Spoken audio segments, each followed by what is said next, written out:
राधे राधे भाई और बहनों, आप सभी को मेरा प्यार भरा नमस्कार और मेरे यूट्यूब चैनल म्यूजिक गीत पूनम में आप सभी का बहुत बहुत स्वागत है। आज मैं अवसान माता की एक बहुत ही मार्मिक कथा लेकर आई हूँ, जो एक अनाथ बच्ची पर आधारित कहानी है। तो कृपया कहानी को पूरा सुने और अगर पसंद आए तो ज्यादा से ज्यादा लाइक करें, शेयर करें और चैनल को भी तक सब्सक्राइब नहीं किया है तो प्लीज चैनल को भी सब्सक्राइब करके बेल आइकन को प्रेस कर दें ताकि सारे अपडेट्स आपको मिलते रहें। तो आइए सुनते हैं। एक बार प्रेम से बोलो अवसानी मैया की जय। एक लड़की थी। उसकी उम्र कोई 10 वर्ष की रही होगी। किसी एक्सीडेंट में उसके माँ बाप का देहांत हो गया था। अब वह बिल्कुल अनाथ थी। माँ बाप के न होने से उसके रिश्तेदारों ने उसके घर पर भी कब्जा कर लिया था। अब वह बेचारी बेसहारा घूम रही थी। किसी सज्जन व्यक्ति को उस पर दया आ जाती थी तो कुछ दे देता था, वह खा लेती थी, अन्यथा वह भूखे ही सो जाती थी। 2-2 दिन तक उसे खाने को कुछ नहीं मिलता था। भूख प्यास से वह व्याकुल थी, बहुत ही परेशान थी। ऐसे एक दिन की बात है कि भूख प्यास से व्याकुल एक जगह बैठकर वह रो रही थी। तब तक एक औरत आई। उसने कहा, क्या हुआ, क्यों रो रही हो? शायद औरत उसकी दशा को भाप गई थी। तब उस मासूम बच्ची ने अपनी सारी कहानी बताई। तब उस औरत ने कहा, तुम क्या काम कर लेती हो, कोई काम वगैरह कर पाती हो? उसने कहा, जो भी आप कहेंगी मैं सब काम करने के लिए तैयार हूँ। बस मुझे रहने के लिए घर चाहिए और खाने के लिए रोटी चाहिए, पहनने के लिए कपड़ा चाहिए। तो उस औरत ने कहा, ठीक है, तुम मेरे साथ चलो, मेरे घर का काम करना, जो भी मैं कहूंगी इसके बदले में मैं तुम्हें खाना और कपड़ा दूंगी।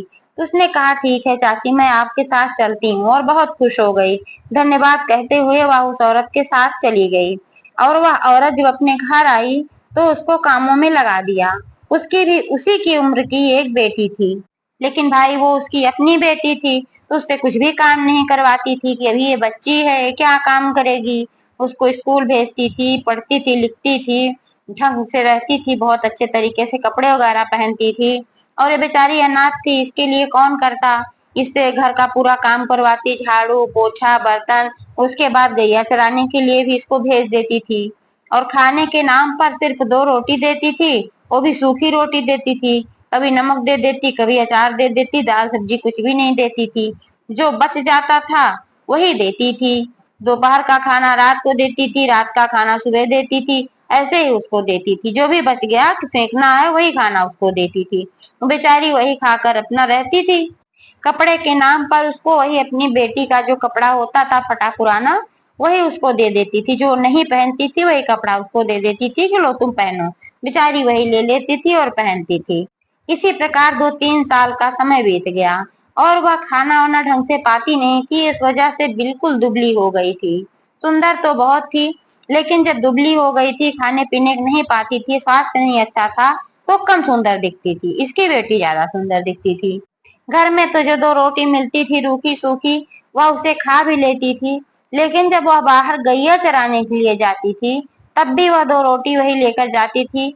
वो बोलती थी कि यहाँ पर खाने में टाइम मत बर्बाद करो, घर का काम कर ली हो तो रोटी लेके जाओ, वहां गैया चराना और वहीं पर खा लेना।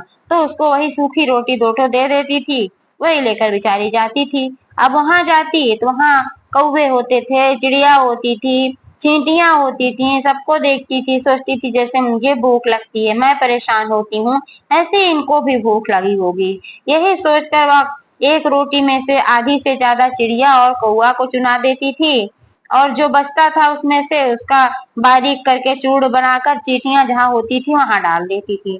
फिर 1 रोटी बचती थी, वही 1 रोटी वह खाकर पानी पी लेती थी। भूख तो लगी ही रहती थी, लेकिन करे तो क्या करे बेचारी। वह बहुत ही अच्छे स्वभाव की थी, उसका दिल सबके लिए खींचता था, सबके लिए करना चाहती थी, किसी को दुखी नहीं देना देखना चाहती थी। इसी वजह से वह चिड़ियों को और चींटियों को खिला देती थी। इनके लिए कौन करेगा, कौन देगा, यह तो उसका रोज का क्रम था। लेकिन एक दिन क्या हुआ कि जब वह 2 रोटी लेके खाने के लिए निकाली तो पहले चिड़िया को दिया। चिड़िया लोग परकी ही थी तो रोज की तरह वो लोग आई, अपना खाई, चींटियों को भी डाल दिया। अब उसके बाद जैसे ही उसने सोचा कि अब मैं खाऊं, तब तक वहां पर 2 कुत्ते आकर खड़े हो गए। वो कुत्ते भी बहुत भूखे थे। अब उसने सोचा कि अब कुत्तों को मैं ना दूं और खुद खा लूं, ये तो मुझसे नहीं होगा, ये भूखे हैं यहाँ पर, मैं कैसे खाऊं। तो उसने क्या किया कि दोनों कुत्तों को आधी आधी रोटी तोड़ कर दे दिया। दोनों कुत्ते खा लिए और दुम हिलाते हुए वहीं बैठ गए। अब उसको खाने के लिए कुछ भी उस दिन नहीं मिला। वो बहुत परेशान हुई, पानी पी लिया 2 घूंट, लेकिन पानी से क्या होता है, दिन भर काम करो, उसके बाद खाने के लिए भी ना मिले, काम करने पर भूख भी लगती ही है। वह बहुत परेशान थी, इतनी तेज उसको भूख लगी थी कि उससे बर्दाश्त नहीं हो रहा था और वहीं बैठकर वह रोने लगी। जब वहां वह रो रही थी तो औसान माता वहां पर एक बुढ़िया के वेश में आई, क्योंकि वो रोज उधर से जाती थी, भ्रमण करती थी, हर जगह वह भ्रमण करती हैं और सबका देखती हैं कौन क्या कर रहा है। तो ऐसे ही वह भ्रमण कर रही थी। वो रोज देखती थी कि अपने खाने में से ये चींटियों को, चिड़ियों को, सबको खिलाती है। तो उसके इस व्यवहार से बहुत प्रसन्न हुई औसान माता। तो वहां पर आई तो उन्होंने देखा कि रो रही है। तो उन्होंने कहा, क्या हुआ बेटी, क्यों रो रही हो? तब उस बच्ची ने कहा, दादी आज तो मैं एक भी रोटी नहीं पाई। रोज मैं एक रोटी खा लेती थी, रूखी सूखी रहती थी, अटकती तो थी, लेकिन क्या करूं, पेट तो भरना ही है, इसलिए मैं रोज एक रोटी खा लेती थी। एक रोटी में चिड़िया और चींटियों को खिलाती थी। आज 2 कुत्ते आ गए, आप देख रही हैं यहाँ पे जो बैठे हैं, ये बहुत भूखे थे, तो एक रोटी में इन दोनों को दे दिया। अब मेरे पास कुछ भी नहीं बचा खाने के लिए और मुझे बहुत तेज भूख लगी है, इसीलिए मैं रो रही हूँ। तब औसान माता ने कहा, तो ऐसा क्यों है, तुम्हारे घर से खाना तुम्हें नहीं मिलता? तब उसने सारी बात बताई। उसने कहा कि हे दादी, मैं अनाथ हूँ, एक चाची मुझे मिली थी, उन्होंने कहा कि मेरे घर चलो, मेरे घर का काम करो, इसके बदले में मैं तुम्हें खाना दूंगी और कपड़ा दूंगी। तो खाने के नाम पर यही 2 की रोटी देती हैं और कपड़े के नाम पर अपनी बेटी का जो फटा पुराना कपड़ा होता है वही देती हैं।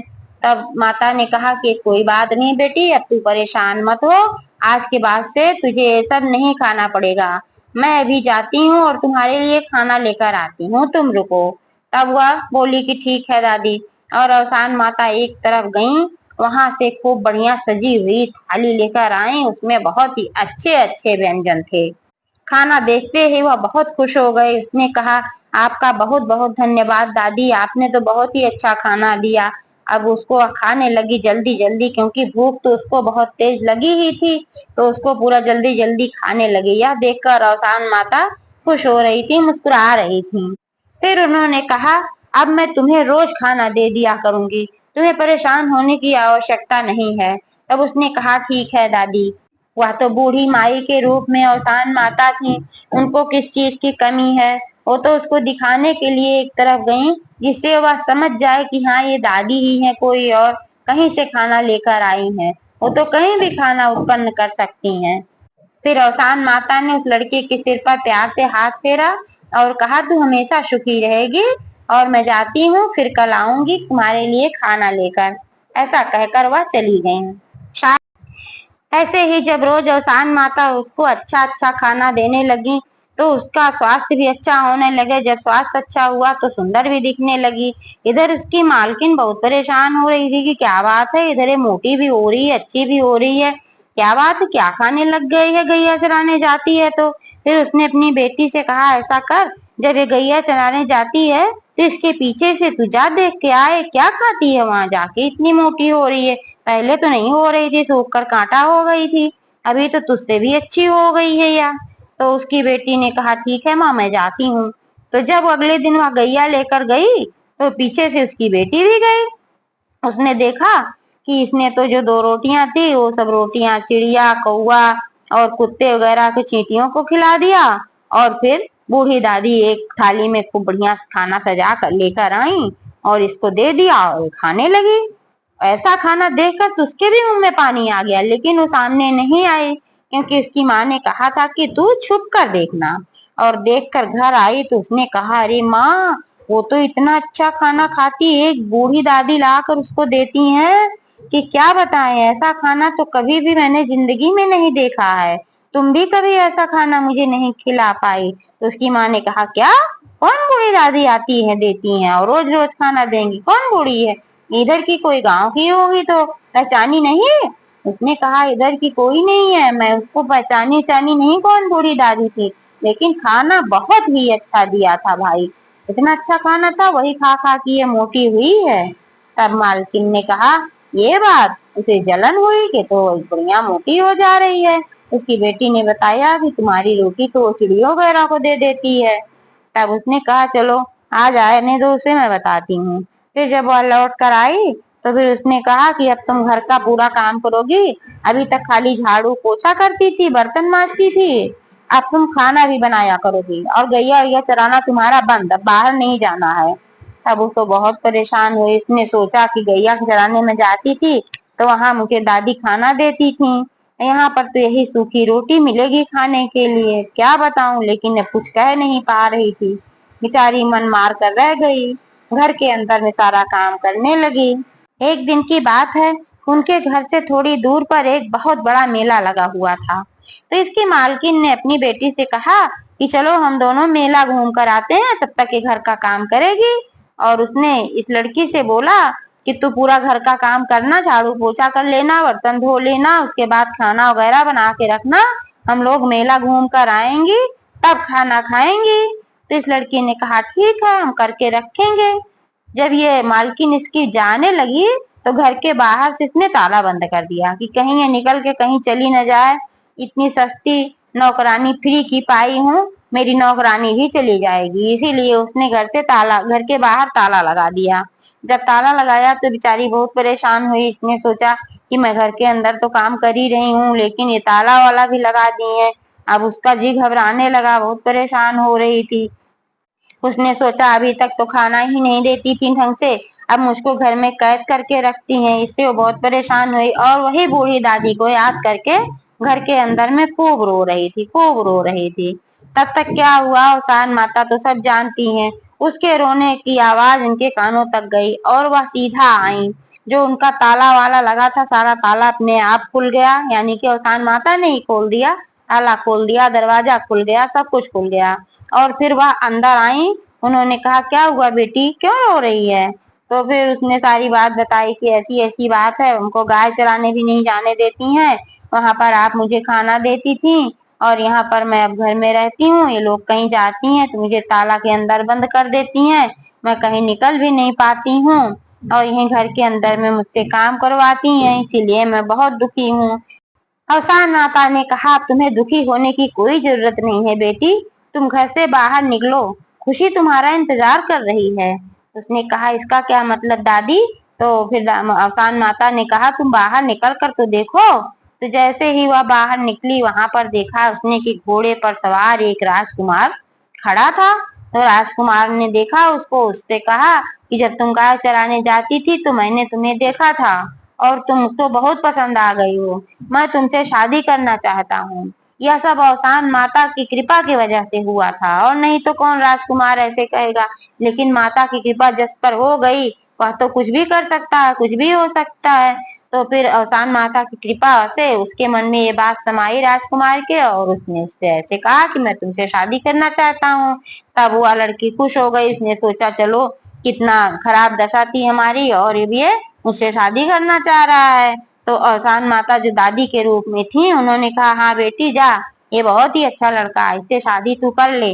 तो फिर उसने कहा ठीक है दादी, आप कहती हैं तो मैं इससे शादी कर लेती हूँ। तो फिर अवसान माता के साथ में वो दोनों गए एक मंदिर में, और एक मंदिर में जाकर दोनों की शादी हो गई अवसान माता के सामने। जब शादी हो गई तो फिर वह राजकुमार उसको घोड़े पर बैठा कर मेला घुमाने लेकर गया। जब वह मेला घुमाने लेकर गया तो आसपास के जो लोग थे तो देखते थे, पहचानते ही थे कि ये इसके घर की नौकरानी है। तो उन्होंने उससे कहा, वो भी लोग माँ बेटी मेले में गई ही थी। तो किसी इंसान ने जाकर उनसे कहा कि जो आपके घर में नौकरानी है, और वो तो बहुत अच्छे से कपड़े वगैरह पहनी है राजकुमारियों की तरह, और जो राजकुमार हैं उनके घोड़े पर मेला घूम रही है। तब मालकिन ने कहा उसकी कि ऐसे कैसे हो सकता है, मैं तो घर पे ताला लगा के आई थी, किधर से निकलेगी और कहाँ से राजकुमार इतनी जल्दी मिल जाएगा उसको घोड़े पे घुमाने के लिए। तब वो जो है कहा उस आदमी ने कि जाकर आप देख लो, वही है, हम देख कर आए हैं। तो वहां जब गई वहां देखने के लिए, तब तक वो गायब हो गई थी, नहीं दिखी। फिर जब घर पे आई दौड़ी दौड़ी वो दोनों माँ बेटी, तो देख रही घर का ताला वाला सब खुला है। तब उन लोग को भरोसा हो गया कि सही बात है, ऐसा ही है। तब मालकिन को बहुत ईर्ष्या होने लगी। उसने सोचा अरे, मेरी बेटी राजकुमारियों की तरह रहती थी और इसको कोई राजकुमारी नहीं मिला, और ये मेरे घर की नौकरानी 2 टके की लड़की, इसको राजकुमार ब्याह कर ले गया। लेकिन उसने कुछ भी जाहिर नहीं होने दिया और वह सीधा उस राजा के घर पहुंची। उसने कहा, भाई मैं उसको अपनी बेटी की तरह मानती हूँ और उसको ऐसे क्यों शादी करके लाए, बताए होते तो ढंग से धूमधाम से मैं शादी करती। तो राजकुमार ने कहा और उनके घर वालों ने कहा, ऐसी कोई बात नहीं है, राजकुमार को लड़की पसंद आ गई थी तो मंदिर में उन लोगों ने शादी कर ली है। तब मालकिन ने कहा, शादी हो गई है कोई बात नहीं, लेकिन वह मेरी बेटी के समान है, इसलिए मेरा घर उसका मायका है। 4 दिनों के लिए आप उसकी विदाई कर दीजिए, 4 दिनों के बाद फिर आप ले आइएगा। लेकिन उन लोगों ने कहा, 4 दिनों के लिए हम लोग नहीं भेज पाएंगे, सिर्फ 4 घंटे के लिए हम भेज पाएंगे, इससे ज्यादा हम नहीं भेज पाएंगे। क्योंकि लड़की ने सारी कहानी बता दिया था कि किस तरीके से वो खाना देती थी, कैसे रखती थी, कितना काम करवाती थी। तो फिर राजकुमार के घर वालों ने इसीलिए विदाई करने के लिए नहीं कहा।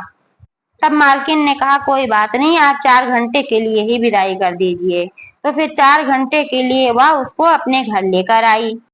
यहाँ पर पहले से उसने एक जादूगरनी बैठा रखा था और उस जादूगरनी ने क्या किया कि पहुंचते ही इसको मैना बना दिया। मैना जो तोता मैना होते हैं, उसी में इसको मैना बना दिया। और जब मैना बना दिया तो मालकिन ने इसको एक पिंजरे में बंद करके एक कमरे में ले जाकर रख दिया। और मालकिन की जो बेटी थी उसकी शक्ल इसकी शक्ल की तरह बना दिया। पहचान ही नहीं आ रही थी कि मालकिन की बेटी है, लग रही थी कि यही है। ऐसा जब कर दिया और फिर राजकुमार के घर वाले उसको लेने आए तो अपनी बेटी को उसकी जगह विदाई करके भेज दिया, क्योंकि उसने सोचा कि मेरी बेटी राजकुमार के घर रहने लगेगी, राजकुमार से उसकी शादी हो जाएगी, इसलिए उसने अपनी बेटी को भेज दिया और उसको मैना बना करके वहां पिंजरे में रख दिया। उसकी बेटी तो राजकुमार के साथ चली गई और यह पिंजरे में छटपटाने लगी, परेशान होने लगी कि अब कैसे मैं निकल पाऊंगी। और फिर उसी बूढ़ी दादी को याद करने लगी। जब बूढ़ी दादी को याद किया तो औसान माता के कानों तक फिर उसकी आवाज गई। औसान माता ने देखा है तो पिंजरा बन में मैना बनकर पड़ी हुई है।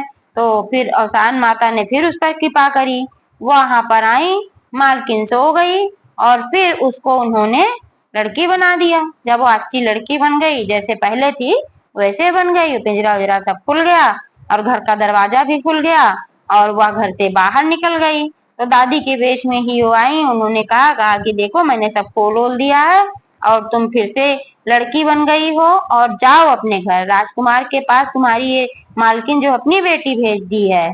तब वह सोची, करे तो मालकिन ने कैसे क्या किया। फिर वो भागी भागी गई अपने घर राजकुमार के पास। तो राजकुमार से उसने कहा देखो तुम्हारे साथ धोखा हुआ है। तब राजकुमार देखा तो पूरा दंग हो गया। उसने कहा, अरे दो दो एक ही शक्ल की है। तो फिर उसने कहा, तुम कौन हो? राजकुमार ने कहा। तो फिर इसने बताया कि राजकुमार मैं ही तुम्हारी पत्नी हूँ और ये तो छलिया है, ये तो मेरी मालकिन की बेटी है। जब 4 घंटे के लिए चाची मुझे ले गई थी तो पता नहीं कैसे क्या जादू किया कि मैं मैना बन गई थी और मुझे पिंजरे में बंद कर दिया था। उसके बाद फिर वही बूढ़ी दादी आई, उन्होंने ही मुझे फिर से लड़की बनाया और पिंजरा उजरा खोला, चाची सो गई थी तो फिर मैं निकल कर भाग आई हूँ। लेकिन राजकुमार को विश्वास ही नहीं हो रहा था। वो कह रहे थे तुम ही कोई छलिया हो, कहीं से आई हो और जो है इसकी शक्ल की हो और ऐसे कह रही हो मेरी पत्नी मेरे पास है। तो वो भी बोली, हाँ हाँ मैं ही इनकी पत्नी हूँ। लेकिन फिर इसने विश्वास दिलाया, बहुत कुछ कहा, फिर भी राजकुमार नहीं मान रहे थे, इसके घर वाले नहीं मान रहे थे। वो लोग कह रहे थे ऐसे कैसे होगा कि कोई मैना बन जाएगा और फिर इंसान बन जाएगा। और फिर इसे घर से भगा दिया, घर के अंदर नहीं आने दिया। अब बेचारी जाकर वहीं एक पेड़ था उसी के नीचे बैठकर रो रही थी। वो सोच रही थी कि अब क्या करूं, मैं कहाँ जाऊं, बहुत परेशान हो रही थी और फिर उसी बूढ़ी दादी को याद कर रही थी। तब तक फिर औसान माता उसके सामने प्रकट हुई। उन्होंने कहा कि क्या हुआ बेटी, अब क्या दिक्कत है। तब उसने सारी बात बताई कि आपने जब खोला था पिंजरा और जो है मुझे लड़की बनाया, मैं गई वहां पर तो राजकुमार मुझे पहचान ही नहीं रहे हैं, वो उसी को अपनी पत्नी मान रहे हैं और मुझे घर से निकाल दिया। तब औसान माता ने कहा, आप तू फिक्र मत कर, मैं सब ठीक कर दूंगी। फिर औसान माता की कृपा से राजकुमार और राजकुमार के घर वालों के मन में इस बात का विश्वास हो गया कि सचमुच ये लड़की उसकी मालकिन की है और जो लड़की आई थी वही हमारी बहू है। फिर वो लोग गए और उसको ढूंढ के जहाँ वो बैठी थी वहां से लेकर के अपने घर आए और राजमहल में आराम से रहने लगी और ये फिर चली गई अपनी माँ के घर। इस तरीके से अवसान माता ने उसकी रक्षा की। ऐसे ही सबकी रक्षा करें। एक बार प्रेम से बोलो अवसान माता की जय।